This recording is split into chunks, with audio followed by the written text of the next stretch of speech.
देहरादून से आती है बड़ी खबर, जहां आज धामी कैबिनेट अब से थोड़ी ही देर पहले संपन्न हुई है।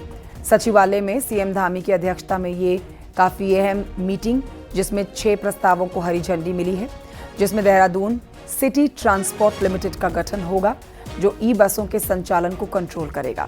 साथ ही पोल्ट्री फीड सब्सिडी की योजना को मंजूरी मिली है, जिससे उत्तराखंड के 9 जिलों में पोल्ट्री फीड की सब्सिडी की सुविधा रहेगी। इसका फायदा करीब 1600 लाभार्थियों को मिलेगा।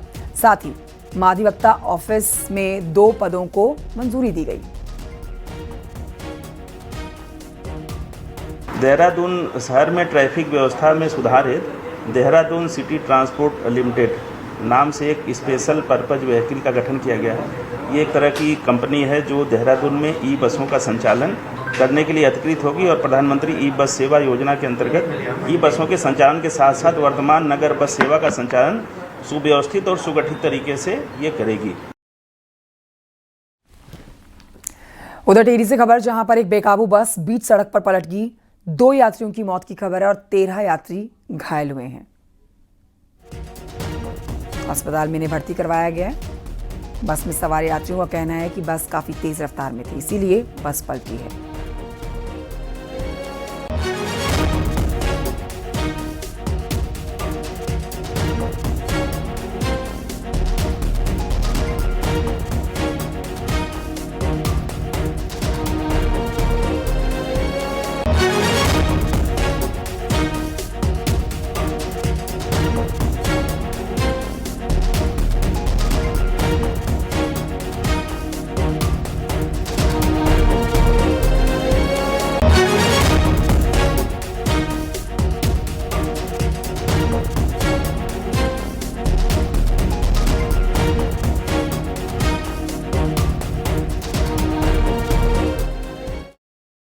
सुदाम। अच्छा, और कौन लोग थे? कितने लोग थे बस में सवारी? 10-15 होंगे, 15 तो होंगे ज़्यादा। 15 सवारी थी। 15-20 सवारी। अच्छा, ध्यान नहीं दिया, हम तो पीछे। अच्छा, 15-20 सवारी थी। अच्छा, कैसे पलटी? कुछ मतलब स्पीड में? स्पीड भी थी नहीं, ज़्यादा पता नहीं चला इसमें। अच्छा, ठीक है।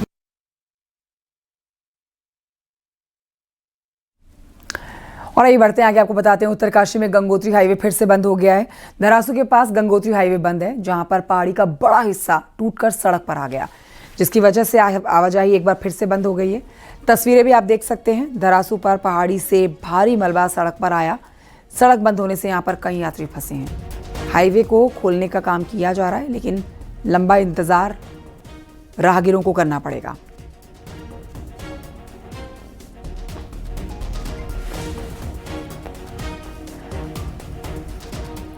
उधर उत्तरकाशी में यमुनोत्री हाईवे 19 दिनों से लगातार बंद चल रहा है।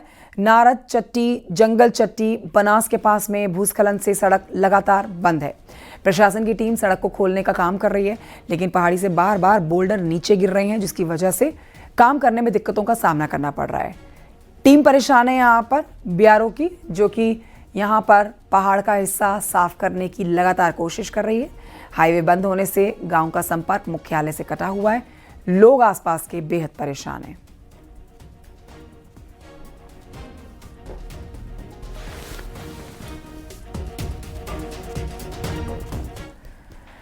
उधर रामनगर के कोटाबाग में एक बाइक सवार नदी के तेज बहाव में बह गया। निहाल नदी को पार करने की कोशिश में बाइक सवार बह गया। काफी दूर तक बाइक के साथ युवक बहता चला गया। ये देखिए, वहां मौजूद लोगों ने बाइक सवार को किसी तरह से बचा लिया। बड़ा हादसा होने से टल गया। बाइक सवार धापला गांव से आ रहा था और उस गांव में आने जाने के लिए निहाल नदी को पार करना पड़ता है। नदी में पानी बड़ा होने की वजह से देखिए, ये बाइक नदी में बहती चली गई।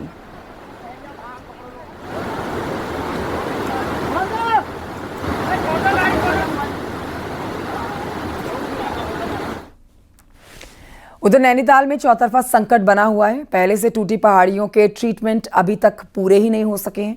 वहीं अब आलमा कॉटेज के धसाव ने टेंशन को और बढ़ा दिया है। रिपोर्ट देखिए।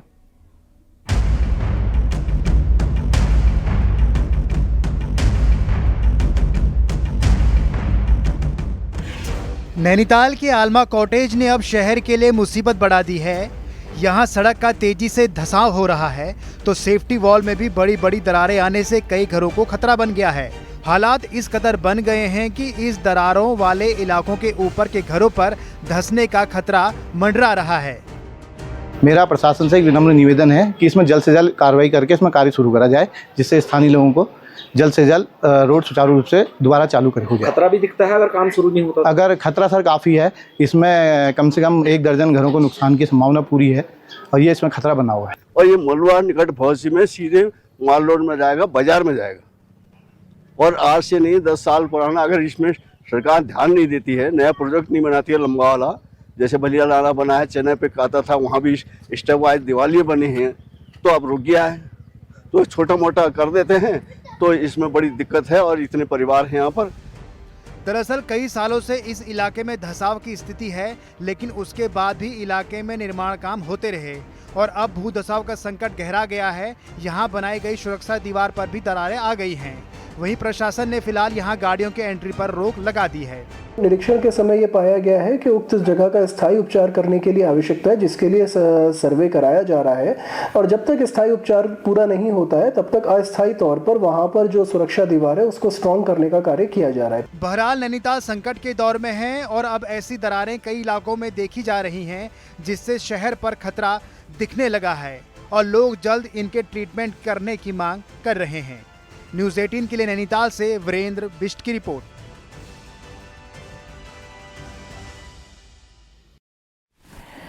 और ये बात करते हैं मौसम की। मौसम उत्तराखंड में इस समय भी बारिश का है। बारिश का दौर एक बार फिर से शुरू होते हुए नजर आ रहा है। मौसम विभाग ने कई जिलों में हल्की बारिश का अलर्ट जारी किया है। देहरादून, उत्तरकाशी, टिहरी के साथ ही कई और जिलों में भी बारिश का अनुमान जताया गया है।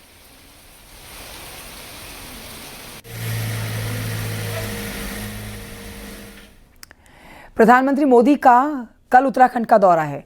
पीएम मोदी आपदाग्रस्त इलाकों का हेलीकॉप्टर से जायजा लेंगे। हेलीकॉप्टर से जायजा लेने के बाद पीएम मोदी समीक्षा बैठक करने जा रहे हैं, जिसमें सीएम धामी मौजूद रहेंगे।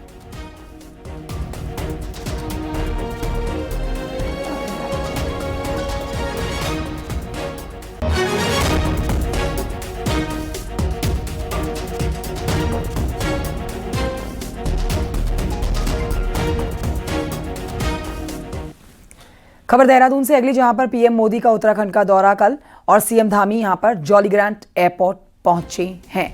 तैयारियों का जायजा लेने के लिए मुख्यमंत्री पुष्कर सिंह धामी इस समय जॉलीग्रांट एयरपोर्ट पहुंचे हैं, क्योंकि कल प्रधानमंत्री नरेंद्र मोदी जॉलीग्रांट एयरपोर्ट पहुंचेंगे और यहां से फिर देखिए हवाई सर्वेक्षण शुरू किया जाना है बाढ़ग्रस्त इलाकों का।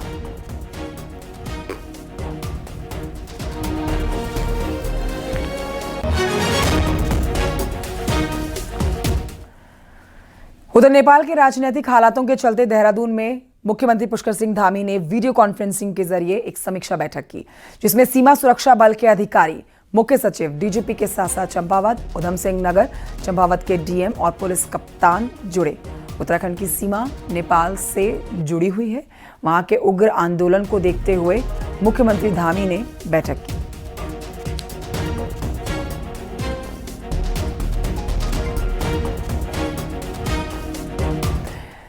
पड़ोसी मुल्क नेपाल में इन दिनों आग लगी हुई है। सोशल मीडिया पर रोक लगने से यहां पर यह आग धधकती जा रही है और राजनीतिक रूप भी ले चुकी है। राजनीतिक बदलाव तक पहुंची ये आग। अब यहां पर कैसे हालात हैं, भारतीय सुरक्षा एजेंसियां किस तरह से अलर्ट मोड पे हैं।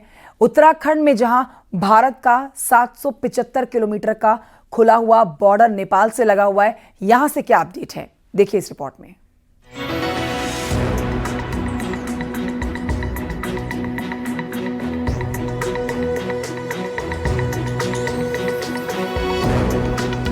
सोशल मीडिया पर रोक लगाने का फरमान नेपाल की ओली सरकार पर भारी पड़ गया।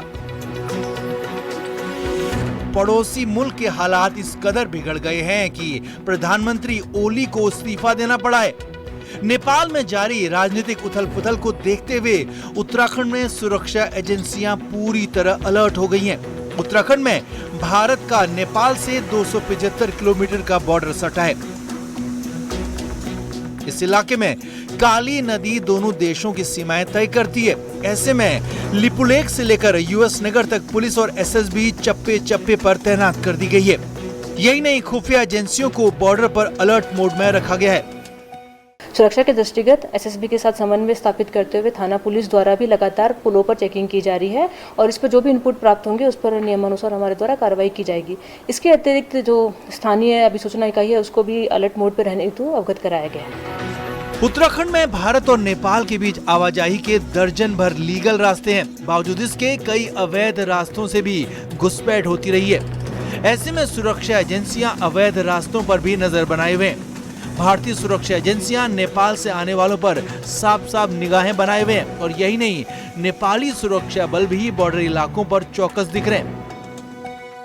बदले हुए हालात में जब तक नेपाल की आग शांत नहीं होती, बॉर्डर इलाकों पर भारतीय सुरक्षा एजेंसियों को 24 घंटे चौकन्ना रहना होगा। न्यूज़ 18 के लिए विजयवर्धन उप्रेती की रिपोर्ट।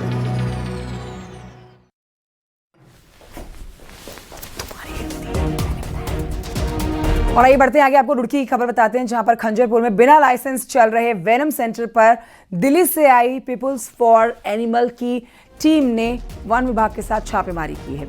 दर्जनों सांपों का अवैध तरीके से रखा गया है, यहाँ पर वेनम लिया है और लाइसेंस का लंबे समय से रिन्यूअल नहीं किया गया था, ये भी पाया गया।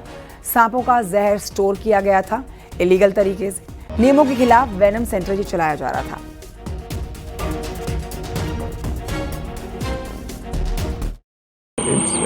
गुप्त सूत्रों से जानकारी मिली थी कि यहाँ रुड़की के अंदर नितिन कुमार नाम का एक व्यक्ति है जो सांपों की तस्करी करता है और सांपों के जहर का व्यापार करता है।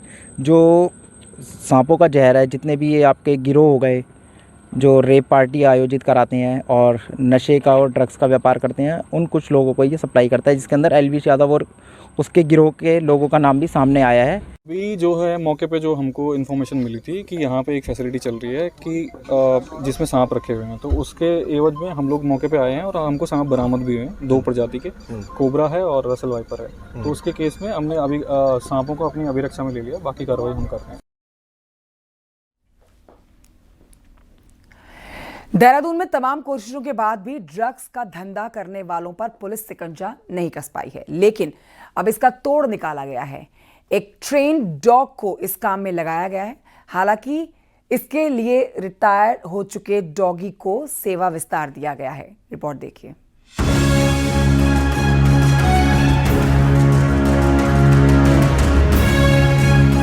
अक्सर देखा गया है कि नशा तस्कर छोटे छोटे कंसाइनमेंट तैयार कर इन्हें अलग अलग जगहों पर बेचते हैं। ये पुड़िया इतनी चालाकी से छुपाई जाती है कि पुलिस को ढूंढने में भी दिक्कत हो जाती थी, लेकिन अब तस्वीर बदल सकती है। देहरादून पुलिस की ANTF टीम के साथ जुड़ी है जेनी। 10 साल की ये फीमेल डॉग पहले ITBP की स्पेशल ट्रेनिंग से गुजरी और अब पुलिस की छापेमारी में सबसे आगे रहती है। ये हर तरह के नशे की सामग्री, जिसमें गांजा, भांग, चरस, अफीम, हेरोइन, MDMA, स्मैक और कोकीन जैसे मादक पदार्थ भी शामिल हैं। जेनी के साथ पुलिस टीम जगह जगह छापे मार रही है, जिससे कुछ इलाकों में सुधार दिख रहा है। अब जो है, जब से आप लोग आए यहाँ पे और यहाँ पे मतलब चेकिंग हुई और मतलब घर घर में मतलब वो हुआ, तब से तो अब कुछ भी नहीं हो रहा है यहाँ पे। जितने भी मादक पदार्थ होते हैं लगभग सभी को इंडिकेट करता था, भौंक के या जो भी जो हमें मतलब इंडिकेट दे सकता है, पूंछ हिला के या बोल के या पैर से डिगिंग करके। जेनी की खासियत है कि ये घर घर जाकर छोटे से छोटा नशे का पैकेट भी सूंघ कर पकड़ लेती है। हाल ही में हुई कई कार्रवाई में जेनी की मदद से ही पुलिस ने स्मैक और चरस बरामद की है। इतना ही नहीं, जेनी अब गाड़ियों में छुपाकर लाए गए नशे का भी भंडाफोड़ कर रही है। टूरिस्ट के आने की संभावना होती है या जो हमारे बॉर्डर चेक पोस्ट होती है, क्योंकि सभी गाड़ियों के सभी बैग चेक करना पॉसिबल नहीं होता, तो इसलिए बताया गया कि इसमें ज़्यादा से ज़्यादा प्रयोग डॉग्स का भी किया जाए, जिससे कि अगर कोई संदिग्धता मिलती तो तत्काल हम उसको पूरा फ्रेस्क और चेक कर सकें। पुलिस के मुताबिक नशे के खिलाफ लड़ाई में जेनी जैसी ट्रेंड डॉग की भूमिका बेहद महत्वपूर्ण है और खाकी का मानना है कि जेनी का ANTF से जुड़ना आने वाले समय में गेम चेंजर साबित हो सकता है। देहरादून से न्यूज़ 18 के लिए सत्येंद्र बर्थवाल की रिपोर्ट।